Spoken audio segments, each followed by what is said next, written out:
Boa noite a todos. Essa é uma atividade da DASA Oncologia. Nós estamos aqui para conversar sobre o tema do câncer de mama, né? Afinal de contas, estamos no Outubro Rosa e estamos aqui reunidos com oncologistas da DASA Oncologia, que são especialistas em câncer de próstata. Meu nome é Carlos Dzic, eu sou médico oncologista, sou diretor médico da DASA Oncologia na Regional de São Paulo. Gostaria de, então, fazer a apresentação.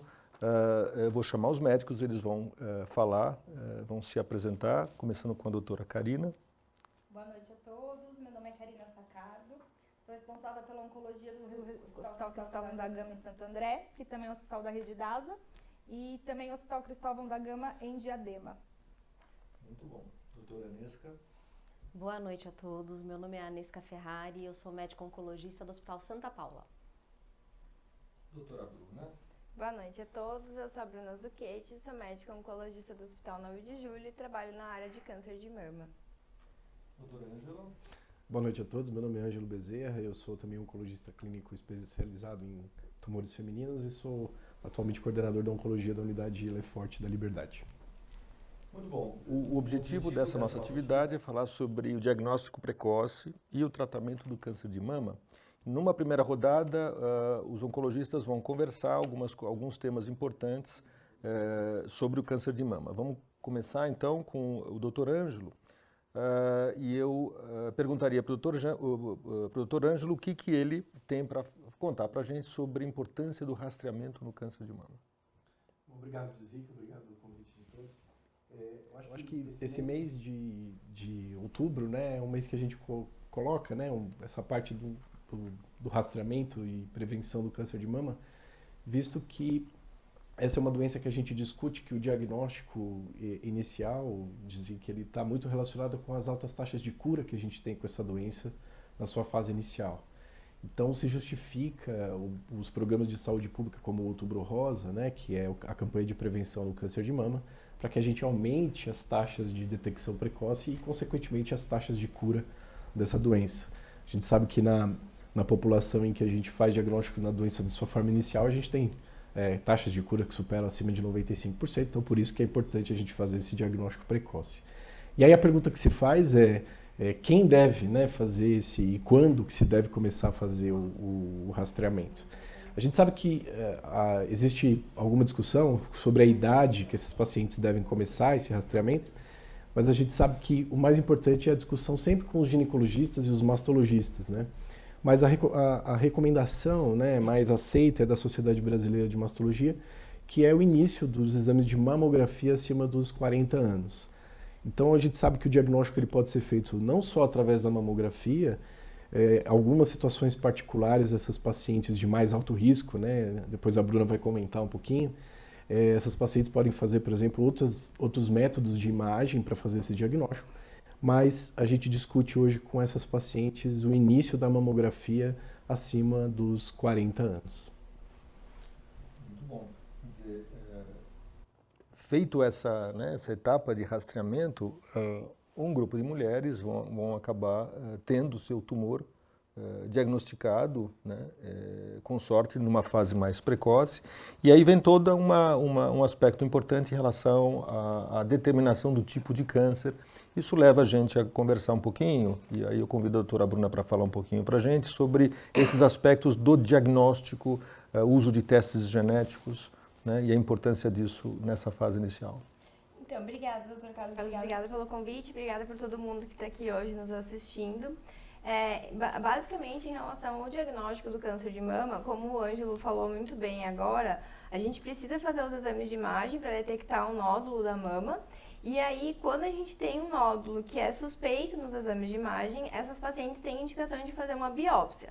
Ou seja, a gente acaba fazendo um exame que é uma retirada de um pedacinho dessa lesão, né, com uma agulha grossa. Isso é um exame que é feito guiado por ultrassom. A gente retira um pedaço disso e isso vai para análise. É feita uma análise na patologia para dizer se isso que está sendo visto é realmente um câncer de mama e a gente consegue determinar que tipo de câncer de mama é. Então, através das análises da patologia, a gente precisa saber se esses tumores têm algumas características como receptor de estrogênio positivo ou se ele expressa uma outra proteína chamada gene HER2. Baseado nisso, a gente consegue determinar qual é o tipo de tratamento para essas pacientes, né? Então, é uma análise basicamente feita por biópsia e quem vai dar o diagnóstico mesmo é o resultado do anátomo patológico, então feito pelo patologista.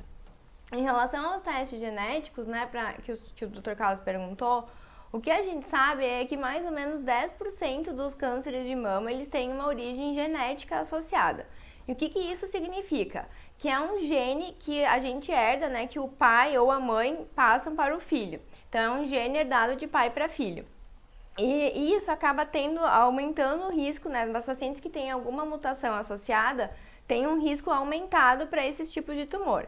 Né, o tipo de tumor, ele aumenta tanto o câncer de mama, mas pode aumentar outros tipos de tumor, como próstata, como ovário, entre outros. E aí, quando que acende uma luzinha, né, pra gente pensar em fazer um teste genético para entender se esse tumor, ele teve uma origem esporádica, ou seja, ele surgiu sem ele ter uma causa específica, ou se ele surgiu por alguma questão familiar envolvida. Normalmente, a gente faz em paciente que tem um paciente muito jovem, né, menos de 40 anos, em alguns tipos de tumores, que é um subtipo especial, tipo triplo negativo. Porém, atualmente, como a gente tem uma droga específica que a gente pode usar para pacientes que têm a mutação, principalmente uma mutação de BRCA1 e BRCA2, que é o caso tipo da Angelina Jolie, hoje em dia a gente acabou ampliando a solicitação dos testes e todas as mulheres que teriam indicação para usar essas drogas acabam sendo testadas. Então, a gente ampliou muito a nossa testagem genética hoje em dia. Muito bom. Antes de a gente falar um pouquinho sobre tratamento, deixa eu voltar um pouco atrás, porque... Nós estamos falando de rastreamento, tá certo? Quer dizer, então tem a situação onde a mulher nota o nódulo na mama. Tem a situação onde a mulher não nota nada, mas isso é descoberto através de um exame de mamografia, por exemplo. Qual é a diferença entre essas duas coisas? Quer dizer, onde é que fica o exame, o autoexame, o rastreamento com um exame normal? Quer dizer, qual é a importância disso? A gente discute isso, né? A gente faz muitas palestras e discute isso com os pacientes, né?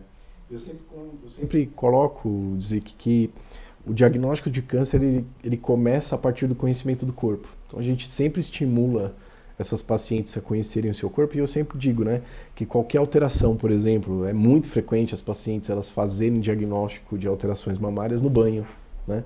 Porque é onde elas realmente vão detectar alguma alteração ali naquela região. E quando você tem alguma alteração, você procurar um mastologista ou um ginecologista, né, é fundamental para que a gente faça esse diagnóstico o mais precoce possível, né? E esse colega, esse médico especializado, ele vai determinar qual é o melhor exame, a depender da idade da paciente, enfim. Quando a gente fala de rastreamento, a gente está falando de pacientes que eventualmente não têm um sintoma específico, mas que eventualmente, por conta de uma situação epidemiológica, a gente acaba colocando e recomendando para se fazer um teste que a gente consiga detectar esses tumores de uma forma mais precoce e aumentando a chance de cura. Então, existe essa diferença entre a paciente que está assintomática e aquela que está sintomática, que procura um colega, né? Tem uma coisa só, Dr. Carlos, que é o que a gente chama assim, apesar de ter, a gente vê muitas pacientes, né, graças a Deus, são super informadas hoje em dia, vão para os seus médicos regularmente e fazem seus exames de rotina, né, de rastreamento todo ano, que a mamografia é feita anualmente. Existe o que a gente chama de tumor de intervalo, que é um tumor que surge no intervalo de um exame para o outro. Então, obviamente, os exames de rastreamento, eles não substituem o autoexame, mas o autoexame é muito importante, porque pode ser que mesmo fazendo os exames de rastreamento, surja algum tipo de tumor ali entre os exames, e a mulher só vai conseguir detectar caso ela conheça seu próprio corpo e consiga ver as alterações que estão aí acontecendo. Muito bom, eu acho que esse é um aspecto importante que a Bruna levantou.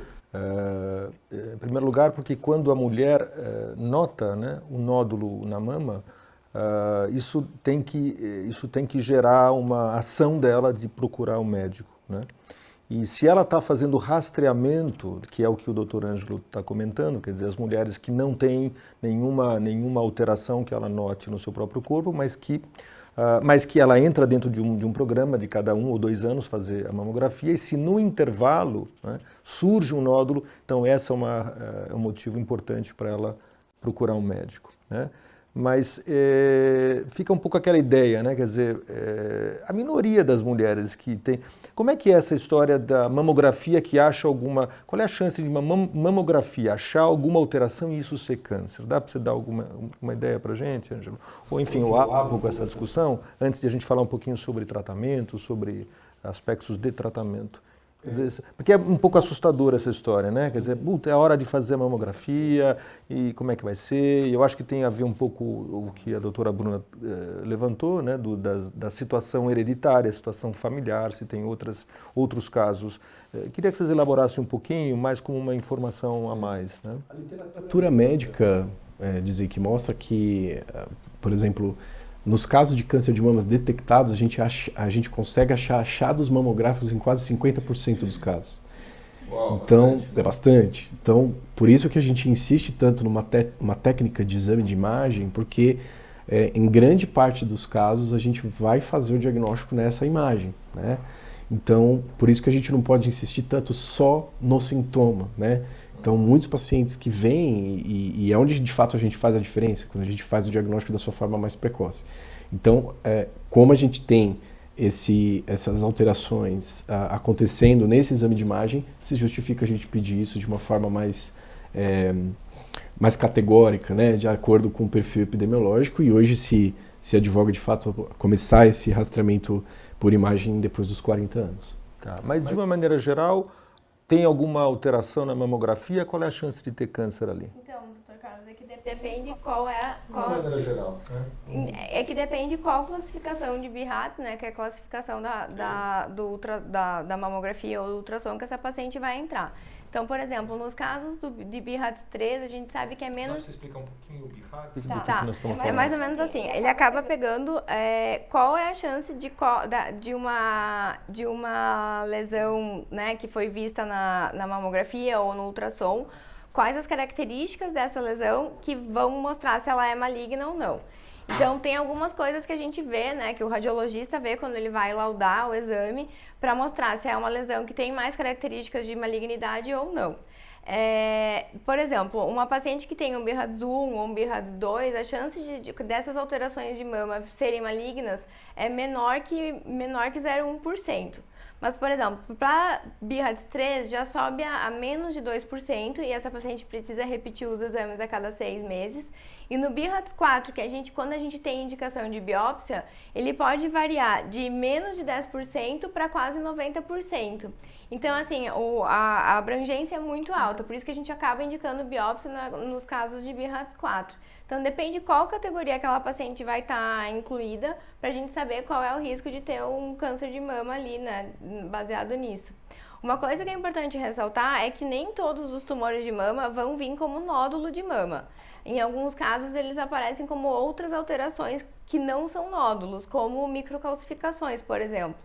Então, assim, nem sempre, né, os exames de imagem eles são complementares. Às vezes, dependendo a mama da mulher, se é uma mama um pouco mais densa ou não, a gente precisa acabar tendo que indicar um outro exame de imagem para complementar só a mamografia, por exemplo. Você está falando exatamente uma dúvida de uma das pessoas que já está participando da live e que está exatamente perguntando isso. Qual a diferença entre a mamografia e o ultrassom? Quando que se faz a mamografia? Quando que tem que fazer o ultrassom? Um pouco nessa linha que você está falando. O que acontece? A mamografia, como o Dr. Ângelo falou já muito bem, ela é o exame feito para rastreamento. Então, todas as mulheres acima de 40 anos, obviamente aqui é todas as mulheres que não têm uma história familiar, não têm algum fator de alto risco, porque daí o rastreamento é um pouco diferente. Mas para a população no geral, todas as mulheres acima de 40 anos têm que fazer a mamografia anualmente. O que acontece é que a mamografia ela é um raio-x da mama, realmente um raio-x da mama, e ela vai ver alguns casos que tem esses nódulos um pouco mais grosseiros, microcalcificações, isso ela vê bem. Mas quando a mama é muito densa, né, a mama tem muito volume de glândula mamária, e em pacientes muito jovens, por exemplo, a gente acaba tendo que fazer um ultrassom para complementar essa mamografia, exatamente para ver melhor a glândula, e em alguns casos em que a gente precisa diferenciar, tipo cistos de nódulos, essas coisas é tudo feito com mamografia. Então, o ideal seria sempre fazer os dois exames casados. A gente terminar essa fase que nós estamos falando, que é a atenção para os aspectos iniciais, a suspeita de um nódulo, o rastreamento, vamos pegar a situação mais geral, né, das mulheres que fazem rastreamento sem ter nenhum achado estranho. Com que frequência isso tem que ser feito? Existe uma regra, mais ou menos? Cada ano, cada 2 anos? Boa noite a todos. Anualmente a gente sempre pede para ser feita uma mamografia de rastreamento anualmente. E tem uma coisa importante, sempre que a mulher for fazer os exames, é importante levar o exame do ano anterior.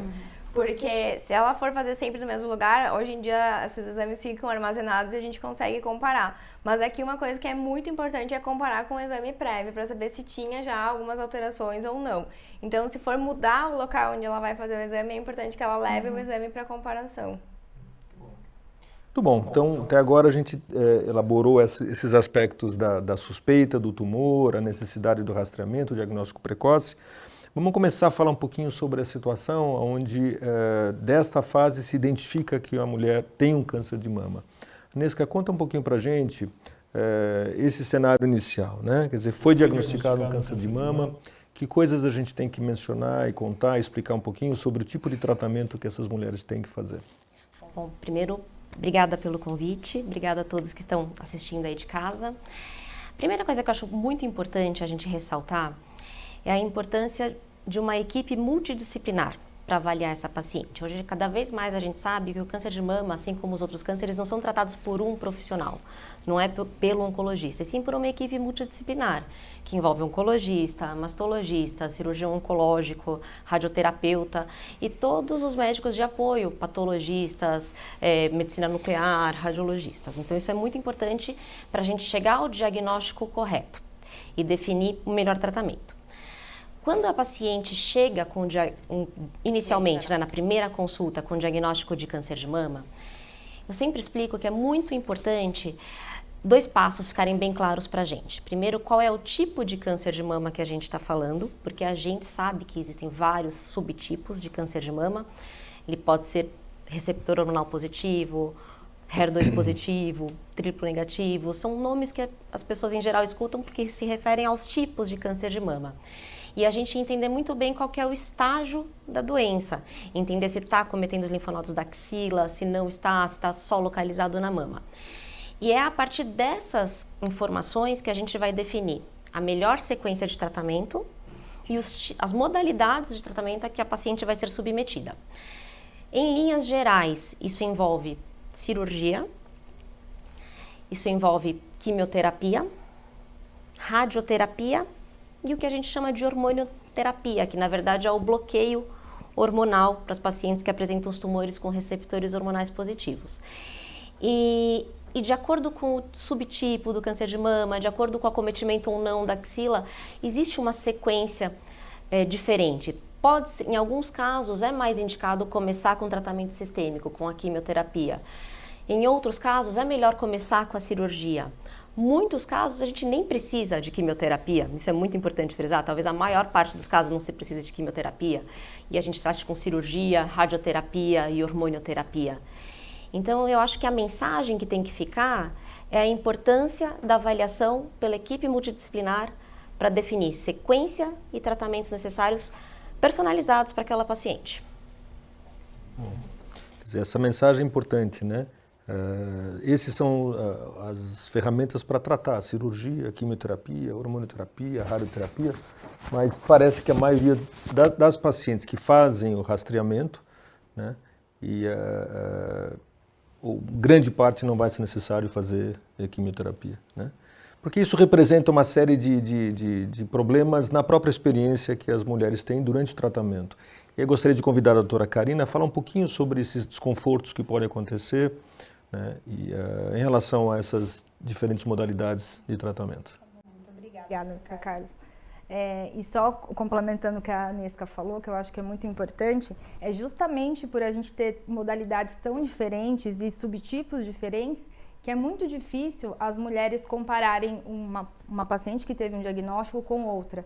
A gente sabe que isso é natural, né? Elas conversam, elas discutem, elas querem saber o que uma fez e o que a outra fez, mas não dá para se comparar. Os tratamentos, eles são diferentes, os pacientes são únicos, os tratamentos, eles também são personalizados, né?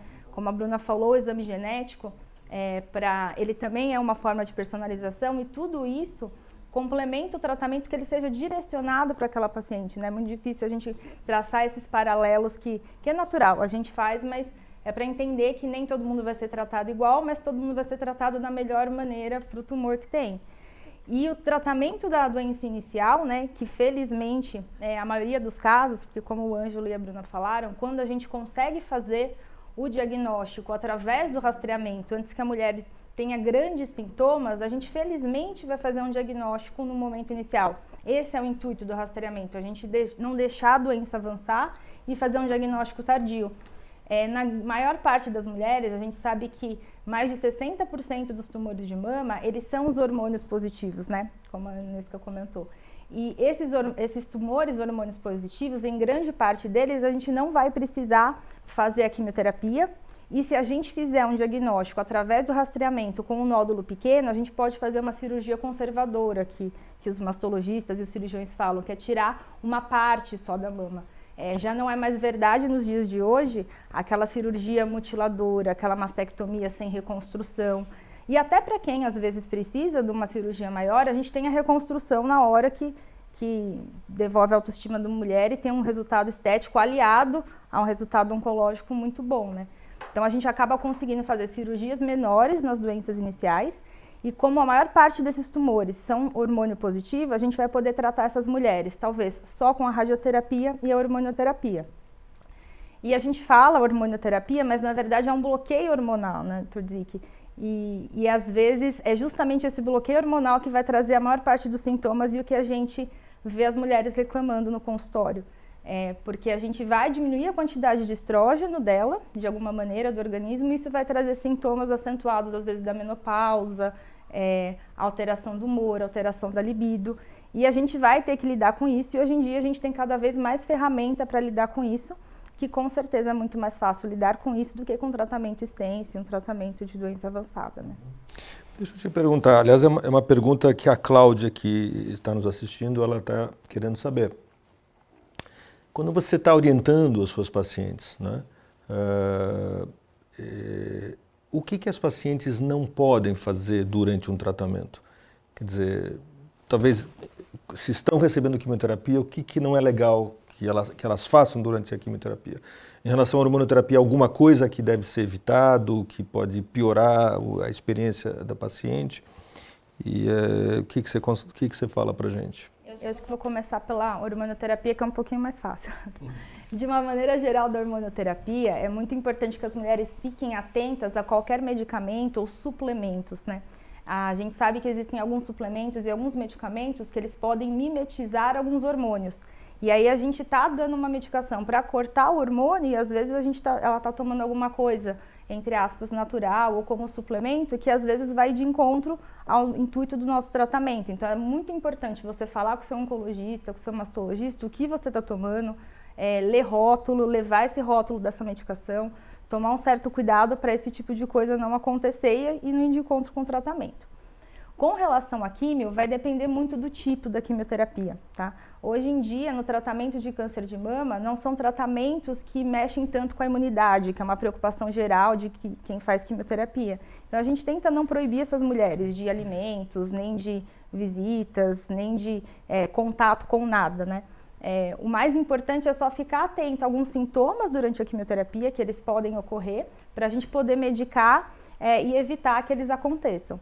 Mas não existe nenhuma proibição da quimioterapia. Acho que todo mundo aqui tem pacientes que fazem quimioterapia e têm uma vida muito normal, conseguem trabalhar, conseguem fazer suas atividades. Óbvio que o tratamento muda um pouco a rotina, mas a intenção é que ele mude o menos possível. Bom. Tem aquela história da touca gelada, para evitar a queda de cabelo, né? Que realmente é um trauma importante, né? Queda de cabelo. E funciona? Como é que é? A touca gelada. Ela funciona para alguns tratamentos, porque qual é a intenção da touca? Ela resfriando a cabeça, ela vai evitar que a quimioterapia chegue nessa parte mais superficial do couro cabeludo e evitar que os fios caiam. O problema é que existem algumas quimioterapias que a taxa de queda de cabelo é muito grande. E mesmo com esse resfriamento, às vezes não é possível preservar todo o cabelo. Então vai depender muito do tipo de quimioterapia que a mulher está recebendo. E uma questão importante da touca gelada é que justamente o nome ela é gelada. Às vezes não é todo mundo que tolera essa temperatura, né? Então tem gente que não tolera, tem gente que tolera, isso é muito individual. Assim como também o cabelo cair, a interpretação da mulher que está no tratamento, ela é muito individual, né? Tem gente que liga mais, tem gente que liga menos, não tem certo, não tem errado. Tem uma coisa da touca que é importante só salientar. Ela, assim como a Karina falou, né, ela evita que ela acaba evitando o fluxo sanguíneo ali, então evita a passagem do quimioterápico perto dos folículos. E mesmo em algumas quimioterapias que a gente não consegue diminuir tanto a queda de cabelo com a touca, o que acontece é que a gente mantém um número de folículo maior. Então, se a paciente, mesmo perdendo uma parte do cabelo, ela mantiver o uso da touca, o cabelo acaba voltando mais rápido, porque ela mantém um número de folículo maior ali na cabeça. Então, o retorno do cabelo é mais rápido também. Legal. Então, chegando várias perguntas e eu queria abrir para a gente conversar sobre essas perguntas. E a primeira eu vou direcionar para a Bruna, para a doutora Bruna também. A Sofia, ela quer saber, ela ouviu em algum lugar assim, que quanto mais tempo uma mulher esperar antes de engravidar, maior a chance de ela ter um câncer de mama, né?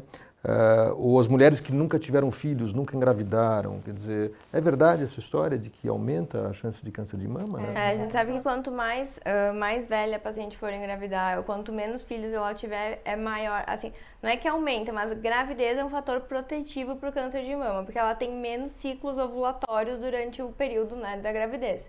Então, por exemplo, se as mulheres antigamente tinham, sei lá, 8 filhos, elas ficavam muito tempo sem ter ciclo ovulatório. Então, isso é um fator mais de proteção, né, em relação ao câncer de mama.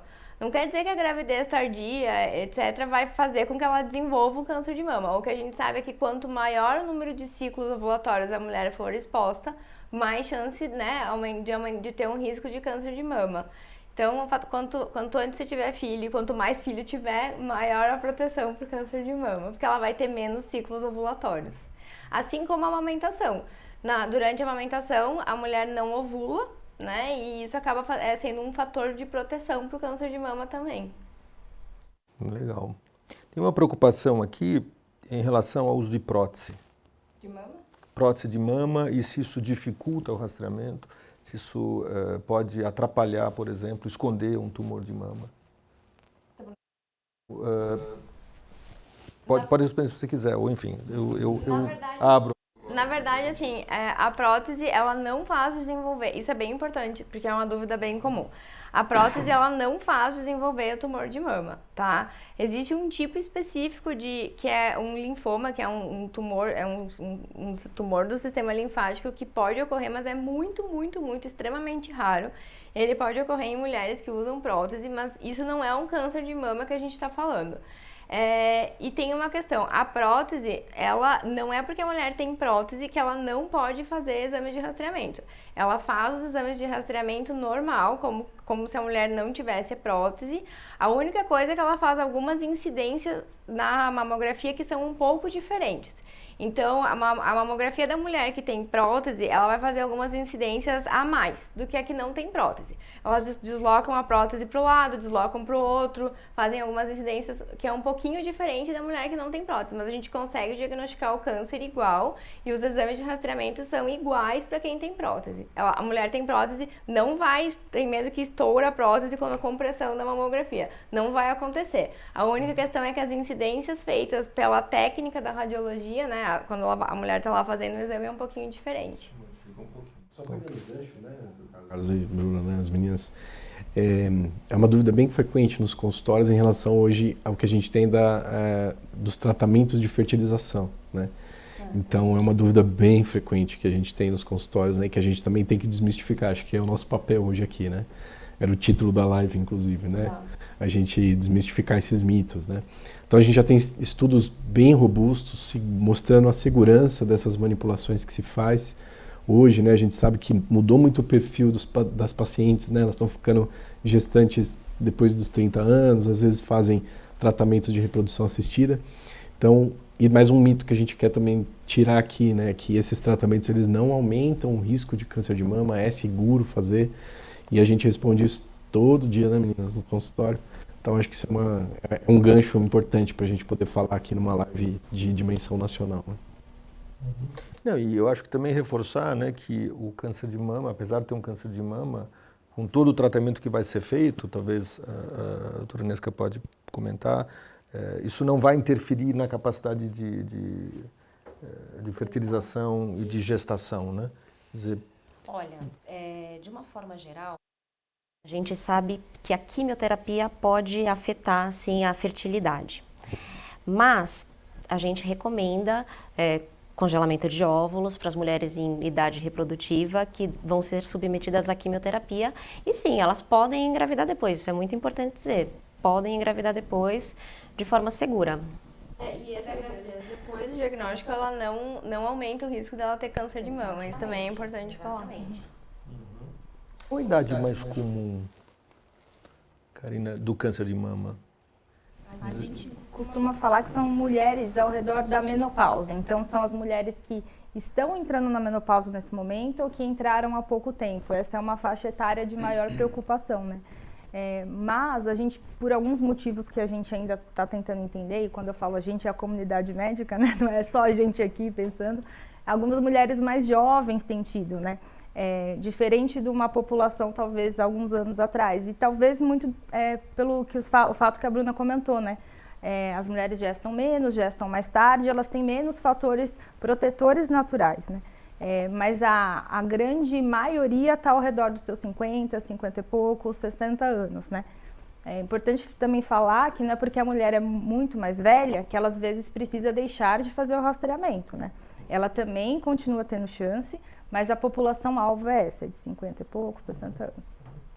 A Paula faz uma pergunta interessante, parece que não tem a ver com o que nós estamos falando aqui, mas eu vou tentar encaixar. Ela quer saber o seguinte: quando alguém retira um melanoma, se existe o risco de desenvolver algum tipo de câncer?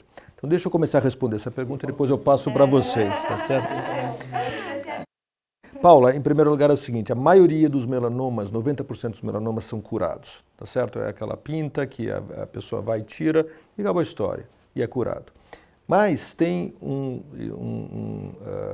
certo cenário, aí eu vou jogar de volta para os especialistas de câncer de mama, onde pode existir uma relação hereditária entre câncer de mama, melanoma, câncer de ovário, câncer de pâncreas, e aí eu queria que talvez alguém pudesse, talvez a doutora Bruna, que estava falando sobre os testes genéticos, falar um pouquinho sobre essas famílias de câncer hereditário, né?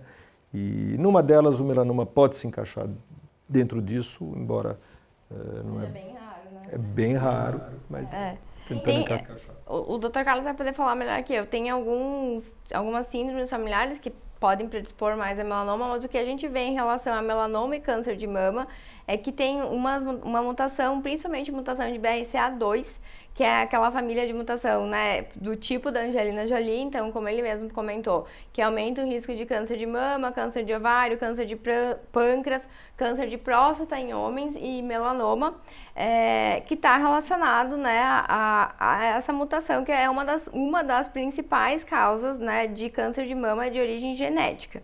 Então, sempre que a gente está falando em relação à mutação que predispõe o risco de câncer de mama, as duas principais mutações que a gente sempre fala é a mutação de BRCA1 e BRCA2, e dentro da mutação do BRCA2 a gente pode ter uma predisposição para melanoma também. Então, uma vez que a paciente que tem diagnóstico de câncer de mama, ela fez o teste genético, e nesse teste genético ela tem uma mutação de BRCA2, a família dela toda deve ser testada também. E aí, existem recomendações específicas de rastreamento para essas famílias. Então, por exemplo, se tem a paciente tem um irmão, né, e o irmão testou, e ele tem uma mutação de BRCA2, ele vai fazer algumas recomendações que a gente tem, né, específica para rastreamento. Uma delas é próstata, ele começa a fazer rastreamento um pouco mais cedo, e outra ele passa no dermatologista para fazer uma dermatoscopia do corpo todo para ver se tem alguma pinta, alguma coisa que possa vir a desenvolver um melanoma aí. Então, basicamente é isso. de relação.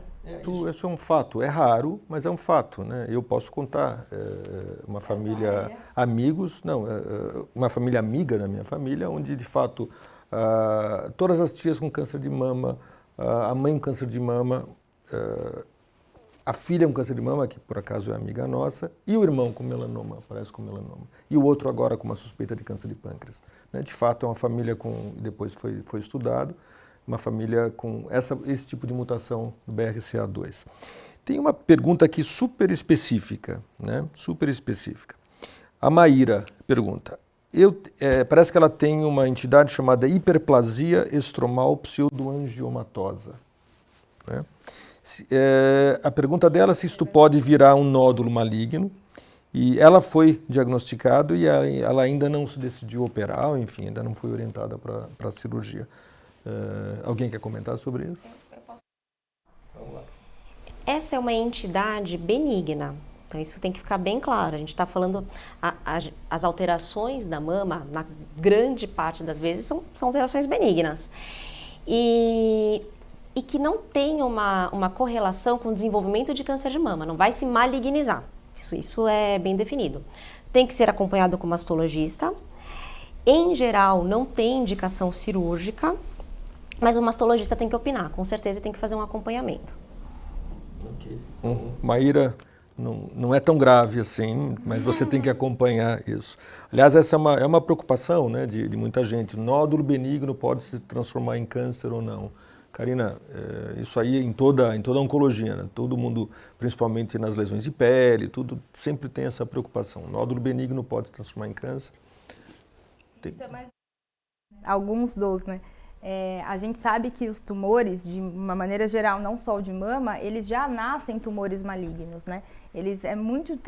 São muito raros os tumores que eles se transformam ao longo do caminho, e com mama não é diferente. Aquele cisto, aquele fibroadenoma que a mulher tem, que ela acompanha às vezes desde a adolescência, aquilo não vai se transformar em um tumor ao longo da vida, né? Não que ela não possa ter um nódulo que seja um tumor maligno, mas aquilo não é a origem desse tumor. Então é importante porque, como a Aneska falou, a gente tem muitas alterações mais benignas do que tumores, e a intenção não é a gente causar uma fobia com relação a exames alterados, nem nada. É a gente tentar esclarecer que ela precisa do acompanhamento para evitar fazer um diagnóstico precoce, como o Ângelo falou, mas que alterações benignas elas vão acompanhar ela ao longo da vida, ela precisa do mastologista, mas muito provavelmente não vai precisar da gente ainda bem, né? Doutor Ângelo, o que é mastectomia? E quando que é necessário tirar a mama? Quer dizer, já falei que é mastectomia, mas enfim, comenta um pouquinho aí. Quando que é necessário fazer essa cirurgia? Sim. Bom, a mastectomia ela é das modalidades de tratamento cirúrgico que pode ser feito para essas pacientes, né? Nos primórdios do desenvolvimento das cirurgias de mama, era o que se mais fazia. A gente falava das mastectomias radicais, né? Em que você retirava toda a mama, tirava toda a parte linfonodal, que cada vez menos a gente tem feito na prática clínica. Existem algumas situações particulares, né, de tumores muito avançados ou quando a gente tem, por exemplo, detecção de alguma mutação genética, alguma coisa nesse sentido, em que a gente acaba indo para a modalidade mais radical de mastectomia. Mas hoje, dizer que a gente tem nossos boards, nossas discussões clínicas semanais, é muito raro a gente ter uma indicação assim muito formal, né? Na maior parte das vezes, a preservação da mama, hoje na maior parte dos casos de câncer de mama é o que a gente consegue fazer, que é o que a gente chama de cirurgias conservadoras, né? Os quadrantes, os setores, enfim. Então, a mastectomia é isso. É uma modalidade de tratamento da qual a gente tem que retirar a mama por completo e quase sempre, às vezes, acompanhado de esvaziamento axilar, que é quando a gente vai tentar tirar os gânglios linfáticos que estão próximos da mama, que é onde o primeiro local em que a doença pode se espalhar. Ok. Tem uma preocupação aqui da Cíntia, doutora Karina, né? Que dicas podem ser dadas para as mulheres que estão fazendo quimioterapia para reduzir a chance de problemas, efeitos colaterais, internação, enfim? Eu acho que assim, como eu comentei anteriormente, tentar manter uma vida normal é importante, né? Conversar com o seu médico para poder, porque nem todo mundo vai ter o mesmo sintoma, nem todo mundo vai ter enjoo, nem todo mundo vai ter cansaço, cada mulher vai ter um sintoma e o seu médico vai poder te orientar do que fazer para cada caso. Uma coisa que comprovadamente ajuda durante o tratamento são as mulheres tentarem praticar algum nível de atividade física, mesmo que leve, porque a gente sabe que a quimioterapia pode trazer um certo cansaço, mas às vezes uma caminhada leve, um passeio de bicicleta, isso vai amenizar os sintomas da quimioterapia e tentar manter uma alimentação saudável, no sentido de comer bem, não ficar muitas horas em jejum, ter uma boa hidratação, comer comida de verdade, né? Às vezes, por causa do tratamento, pode ter algum enjoo e as pessoas acabam preferindo alguns alimentos que não são comida, né?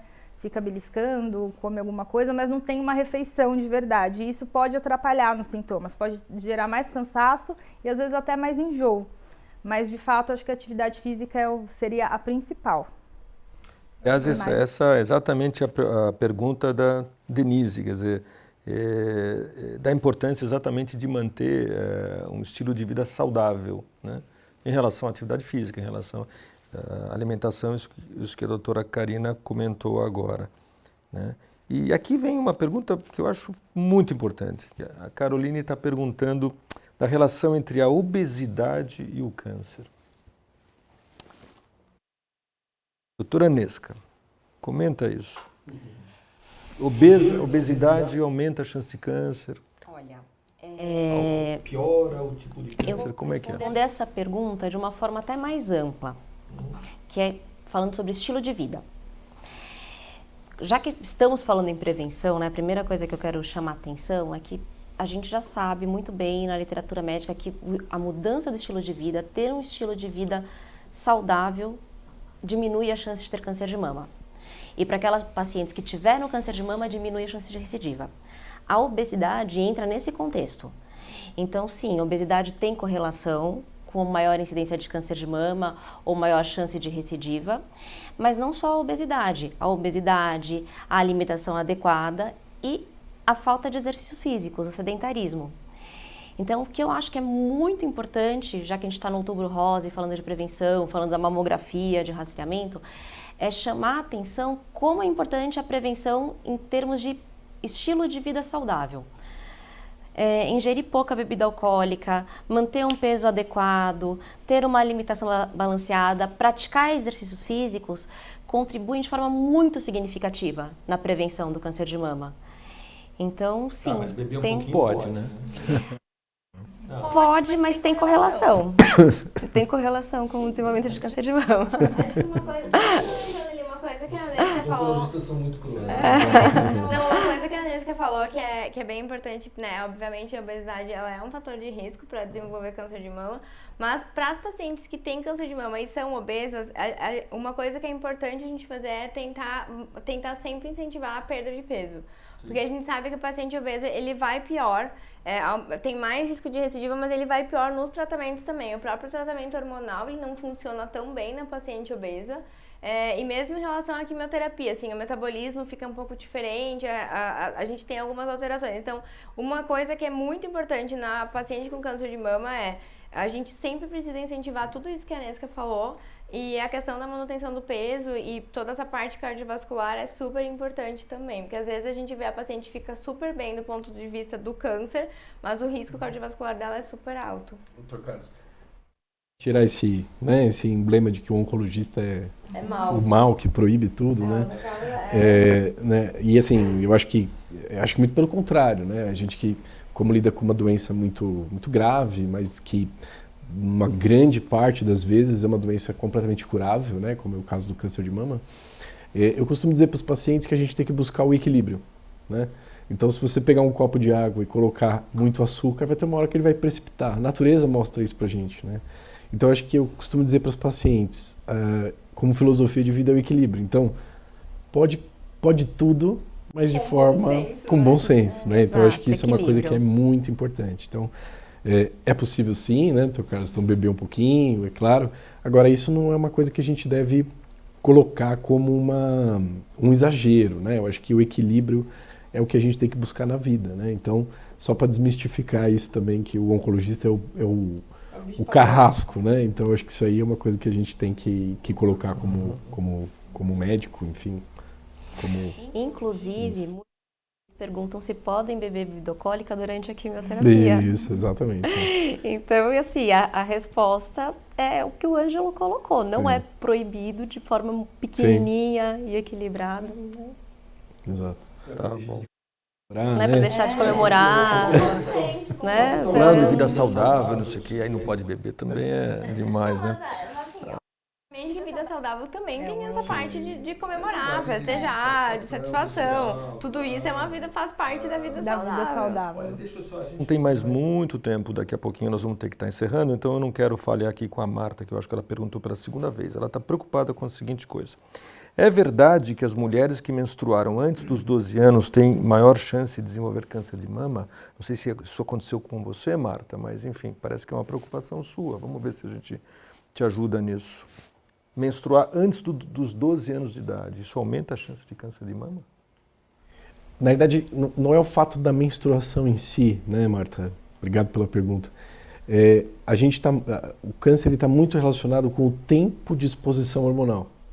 É isso que a gente comenta com os pacientes, né? Então, aquela paciente que menstruou muito cedo e terminou a menstruação, que entrou na menopausa muito tarde, o tempo de influência hormonal é grande. Então, você realmente aumenta um risco, mas isso não está relacionado só com a menstruação, mas sim com esse tempo de exposição hormonal. Agora, isso não, quando a gente fala de risco, a gente fala de uma probabilidade, a gente não fala de uma sentença, né? Então, o que é importante é acompanhar com o seu ginecologista ou mastologista para ver esse risco e fazer os exames adequados de acordo com a faixa etária dela. Acho que essa é a mensagem final. Muito bom. E a Eliane agora,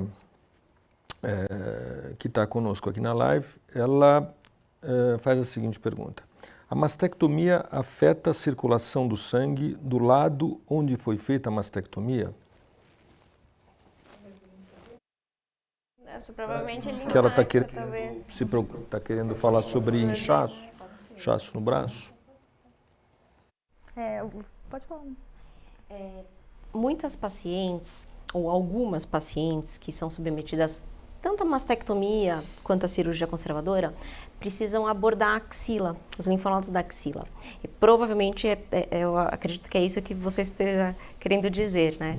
E quando existe esse esvaziamento axilar, existe uma maior chance de linfedema, que é o inchaço do membro superior, né, do lado que foi abordada a axila, por dificuldade do retorno venoso. Mas, em geral, isso é infrequente e se resolve com fisioterapia, drenagem linfática no lado afetado.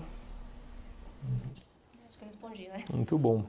A gente a gente tem uns 10 minutinhos, eu queria dedicar isso para dar a palavra para cada um de vocês para uma mensagem final. Né? Vale tudo. O que vocês falariam para alguém que acabou de ser diagnosticado com câncer de mama? Vamos deixar uma mensagem aqui. Queria que cada um falasse.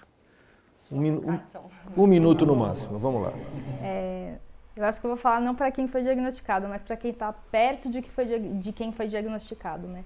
É muito importante o apoio de quem está perto, de quem está da família e dos amigos. Mas eu queria frisar para a gente tomar cuidado com o tipo de apoio que a gente dá. Às vezes a gente usa algumas palavras que a gente fala numa boa intenção, mas talvez como paciente e a pessoa que está passando por isso, como ela recebe, às vezes pode machucar. Então, assim, não é infrequente no consultório as mulheres falarem assim pra mim, porque todo mundo fala que o cabelo vai crescer, mas eu tô machucada, eu tô chateada que eu perdi o cabelo. E óbvio que ela vai estar. Pra estar, algumas, como eu falei, algumas vão ficar menos ou mais chateadas, e às vezes a gente, no ímpeto de tentar ajudar, isso é só um exemplo, né? A gente fala isso, mas ela se sente machucada. Então é importante a gente dar o apoio, às vezes só estando perto, só dando uma palavra de conforto, só se colocando para ajudar alguma coisa no dia a dia. E às vezes a gente não precisa nem falar nada, só estar perto de quem está passando, de quem a gente gosta e quer apoiar, né? Acho que é isso. Eu acho que a minha mensagem vai para quem acabou de fazer o diagnóstico. Eu acho que a mensagem principal é não se desespere. Eu acho que a gente tem que entender que a gente está falando de uma doença que tem alta chance de cura, que fazer o diagnóstico precocemente faz muita diferença e que o desespero só atrapalha, porque a gente tem que pensar racionalmente, procurar o especialista correto, seguir todos os passos para atingir o melhor desfecho e acreditar que esse desfecho virá. Então, ela pegou o diagnóstico, eu vou falar para quem não tem o diagnóstico de câncer de mama e está fazendo seus exames de rastreamento. Aqui é importante frisar que a gente, como mulher, apenas por ser mulher e ter glândulas mamárias, a gente obviamente tem um risco, né, de ter câncer de mama. E eu vejo muitos pacientes no consultório que às vezes falam assim, doutora, eu não fazia meus exames porque eu nunca achava que isso fosse acontecer comigo. Então, assim, todas nós, em sendo mulheres, a gente tem indicação de fazer os exames. É importante fazer os exames, manter seus exames em dia, não só os de mama, mas todos os exames do ponto de vista de saúde da mulher, né? Tem todos os exames ginecológicos também para fazer. Não tenha medo, se caso, né, a gente encontrar alguma coisa, isso que a Nesca falou, não se desespere, a gente sabe que hoje em dia, quanto antes a gente conseguir diagnosticar, maior as chances de cura e ter os exames em dia, né, manter uma vida saudável é fundamental. Então, basicamente, minha mensagem é para todo mundo tentar, não pensar que não pode acontecer com você ou não postergar seus exames. A gente vê muito assim, eu tava cuidando do meu marido, aí eu acabei não fazendo meus exames. Então, as mulheres têm esse negócio que tem que cuidar de todo mundo e acabam não cuidando de si mesma, né? É importante a mulher se botar em primeiro lugar e falar, eu preciso estar bem para poder cuidar dos outros, então fazer seus exames aí e tentar diagnosticar alguma coisa sempre precocemente. Bom, então como mensagem final eu vou falar para quem não tem câncer de mama e para quem tem, né? Então para quem não tem, a gente costuma dizer que a medicina hoje está muito avançada, mas eu costumo dizer que a maior tecnologia está em nós, que é essa relação médico-paciente que tem que ser muito fortalecida, né? Então discutir com o ginecologista, com o mastologista ou com o seu clínico geral, e nós oncologistas, enfim, sempre que tiver dúvidas, né? Acho que a mensagem é: tenha um médico sempre que você possa discutir as suas dúvidas ou alguma coisa nesse sentido, principalmente o câncer de mama, para que você consiga fazer esse diagnóstico precoce e aumentar as chances de cura. E para aquela paciente que já tem o diagnóstico, a minha palavra é ressignificar. Quantos de nós aqui que tem pacientes hoje que já passaram pela fase mais difícil do tratamento e essas pacientes elas viram voluntárias, elas viram pessoas que nos ajudam muito, né, na passagem da mensagem. Então, a ressignificação aí desse diagnóstico eu acho que é importante. Como minhas colegas falaram, não se desesperar, mas ter alguém sempre perto, um profissional adequado que possa te orientar. E como o Dr. Carlos sempre frisou aqui, né, a gente quer apoiar essas pacientes e dizer que na maior parte das vezes a gente vai curar essas pacientes se a gente fizer esse diagnóstico. Então, como mensagem final tenham sempre apoio, né? Eu acho que é isso que é uma coisa importante para quem está com o diagnóstico agora. Muito bom. Então, eu também queria fazer uma mensagem e eu vou aproveitar através da resposta de uma das perguntas que eu deixei aqui para o final, que eu acho que é uma pergunta muito, muito legal, né, de ser respondida. A Márcia quer saber se câncer é sempre grave, né? Então, eu espero que essa live tenha dado a noção que, no final das contas, provavelmente a maioria dos cânceres vão ser curados. A maioria dos cânceres não são graves, eu vou repetir isso, a maioria dos cânceres não são graves, né? Mas que isto não funcione como uma justificativa para que não se sigam as orientações, as diretrizes, que é sim fazer o seu rastreamento com câncer de mama, sobretudo as mulheres que identificam na sua família casos de câncer em geral, mas principalmente de câncer de mama, de câncer de ovário, em parentes diretos, mãe, tias, né? E que isto sim é um alerta, né, para que de nenhuma forma essas mulheres deixem de estar atentas para o diagnóstico precoce, pessoalmente, se examinando, alertando os seus médicos se por acaso estão diante de um clínico geral, que eventualmente não está focando tanto isso, mas vocês têm que ter a obrigação, nós todos, como médicos e como pacientes também, tá certo? Nós temos que ter essa consciência que tem a ver com o cuidado pessoal, não é? Da forma mais responsável possível. Gostaria de agradecer a presença de todos vocês, gostaria de agradecer a equipe técnica da DASA. Nós, como como médicos oncologistas e médicos oncologistas da DAS Oncologia. Desejamos a vocês todos tudo de bom e que essas informações tenham servido para ajudar, para informar e para enfrentar da melhor maneira possível esse problema que é o câncer de mama. Muito obrigado, boa noite para todo mundo.